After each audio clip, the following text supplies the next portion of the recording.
Assalamualaikum warahmatullahi wabarakatuh. Halo semuanya, welcome back to my YouTube channel. Sebelumnya kenalin lagi, nama aku Sari Aprilia Damayanti dengan NPM A1C024054 dari Program Studi Pendidikan Matematika Fakultas Keguruan dan Ilmu Pendidikan. Nah, di video kali ini aku akan membahas tentang manajemen kurikulum dan pembelajaran dengan dosen pengampu Bapak Dr. Muhammad Kristiawan MPD.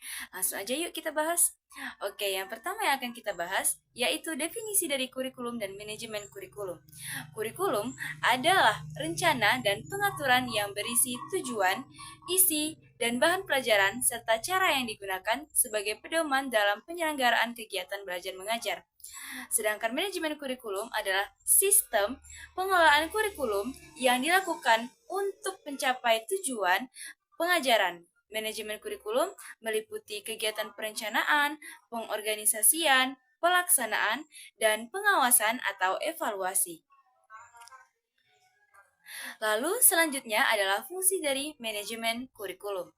Yang pertama, fungsi manajemen kurikulum adalah meningkatkan efisiensi pemanfaatan sumber daya kurikulum. Lalu yang kedua, meningkatkan keadilan dan kesempatan siswa untuk mencapai hasil yang maksimal. Lalu yang ketiga, membiayai siswa menjadi pribadi yang utuh dalam sistem sosial. Yang keempat, memfasilitasi siswa ke jenjang berikutnya. Dan yang kelima, memfasilitasi siswa untuk memilih program studi atau jurusan sesuai dengan potensinya. Selanjutnya adalah prinsip kurikulum.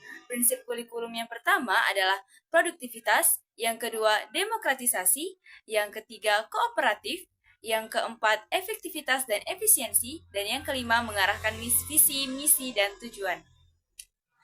Nah, selanjutnya kita bakal bahas pembelajaran. Definisi pembelajaran itu adalah perbuatan, upaya, cara mengajar yang dilakukan oleh pendidik untuk menyampaikan ilmu pengetahuan.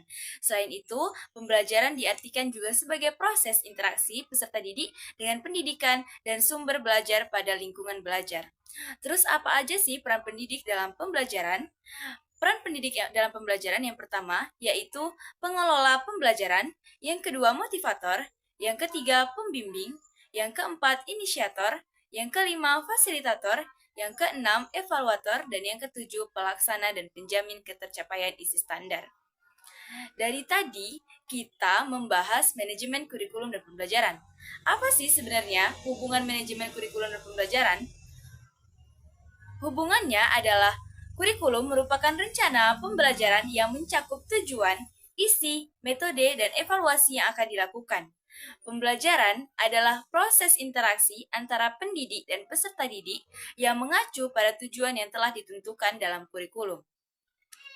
Kurikulum dan pembelajaran harus kompatibel dan menjaga hubungan yang erat untuk memaksimalkan pembelajaran siswa. Pembelajaran tanpa kurikulum sebagai rencana tidak akan efektif atau bahkan bisa keluar dari tujuan yang telah dirumuskan. Kurikulum tanpa pembelajaran, maka kurikulum tersebut tidak akan berguna. Jadi, kesimpulannya adalah kurikulum memberikan arahan untuk pembelajaran karena pembelajaran adalah metode penyampaian kurikulum akademis.